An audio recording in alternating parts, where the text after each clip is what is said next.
think they've obviously heard me a few times talk about the innocent ones as well. Yeah. That's a painful one that one has to live with, because some of them were good people and didn't deserve to die. But that was the only way we could prevent the thing from getting out of hand. Yeah. Why did you execute Afrifa? He was retired. He was in his village. What did he do wrong? It might interest you to know that Afrifa was being provocative, and I had him locked up.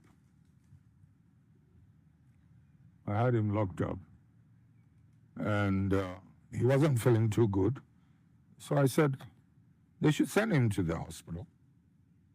And after he recovered, I remember very well, and the gentleman who was keeping an eye on him was called Dennis. He was also in Achimota School, 1 or 2 years ahead of me. He was with intelligence machinery then, that he had recovered. He's okay now. What do we? I said, let him go home.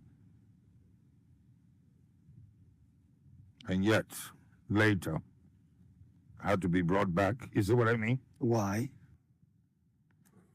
One evening, I don't know if it was the evening before the departures had to take place. I went in the executions. Correct. I went to see a respectable general of ours. In fact, someone who just missed, had a close, he just escaped, being hurt, or also being killed on that June 4th day. A man whose life was saved because I held him in very high regard. So I went to show him the list. I was in a very heavy mood. I remember where he sat, and I sat on, what do they call it, a couch. Those leather things people rest their feet on. Yes, yeah, the leather puff. Correct. Mm-hmm. And looking away from him. And I'd given the list to him. And I was very, very heavy. I'm saying I couldn't hold back the tears because we had tried everything to prevent it. The executions of the commanders. And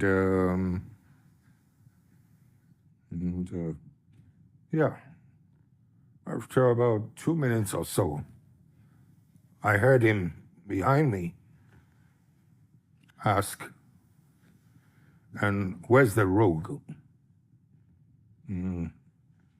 Where's the rogue? The rogue's name is not on the list. So, this shocked me a little. And did you know who he was talking about? No. So I turned towards him, expecting him to say who he meant by that rogue. Because here you are, trying to prevent a situation with such a list. For him to be asking to an additional name, a name that was also not on the list, took me aback a little, But I turned towards him and looking towards him. And, so I was looking at him like, whose name is it? Who's the person? When he said, Afrifa. General Afrifa.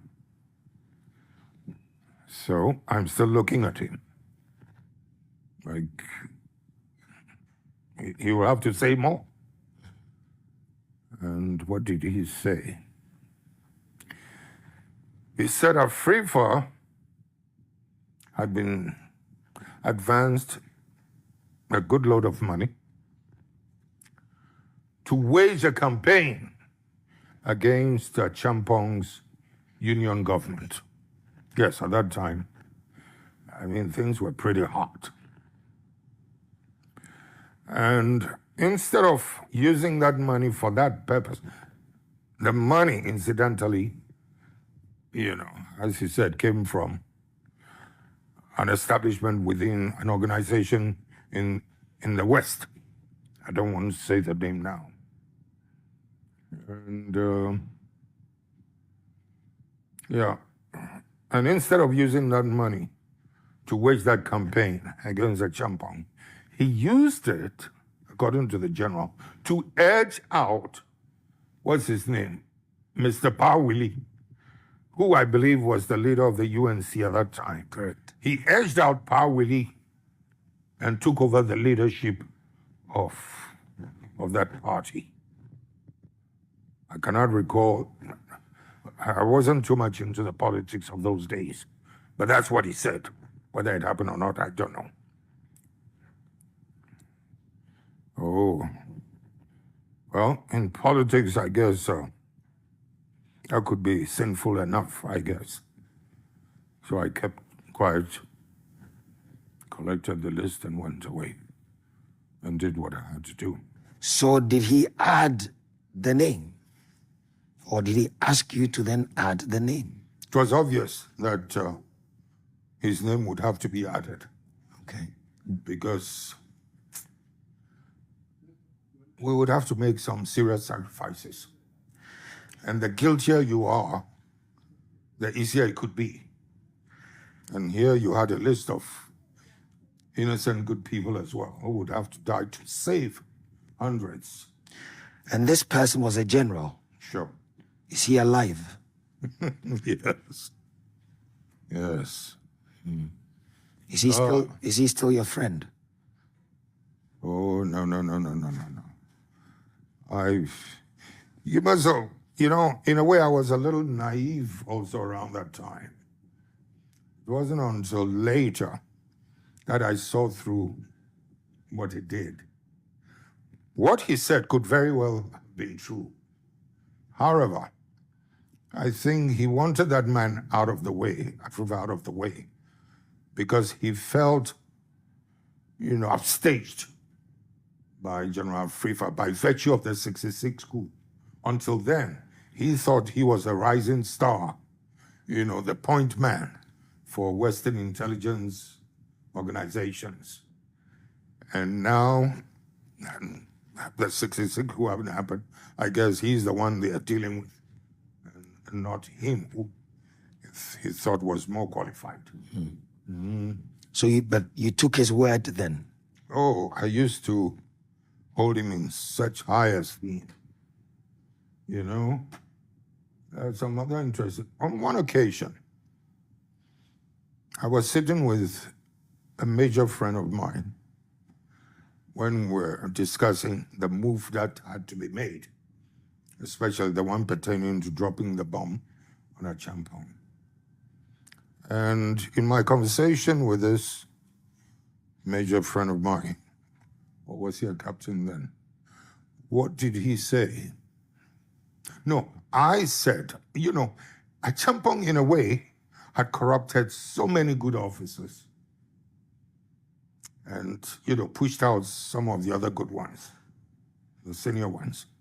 So I was saying that this general, for instance, is one of the good ones who could be brought back if or when General Akufo takes over, to assist him, in terms of bringing on board efficient, disciplined people. He was one. And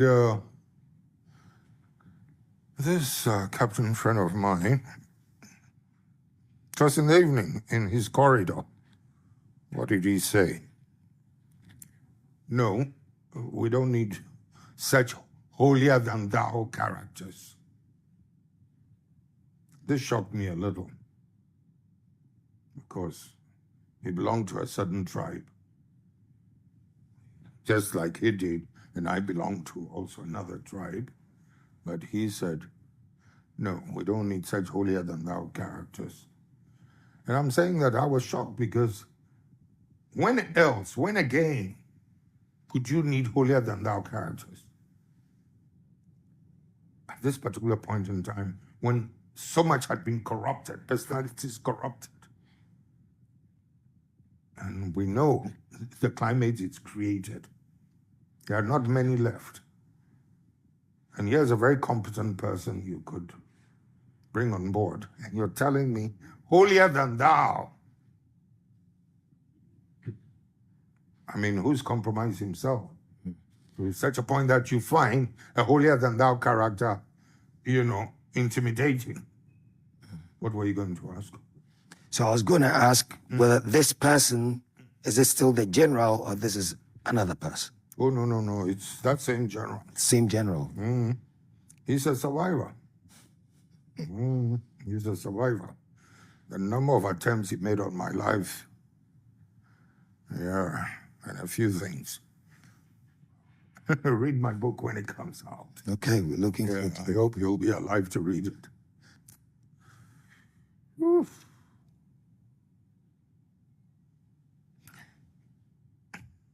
No, I'll stop here. Okay. So if I can conclude on that, so if it wasn't for this general, Afrifa would not have been on the list. No. And so Afrifa's name on the list was not your preference. No.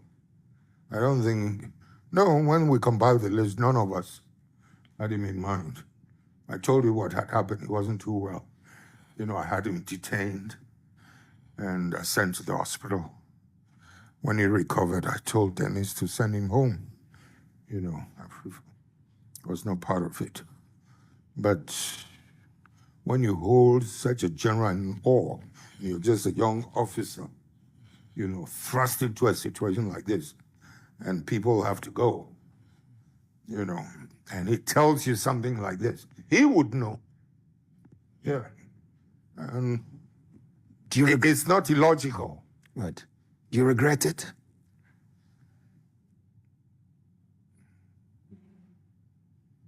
No comments yet. Is there anything in your 20 years in power that you would say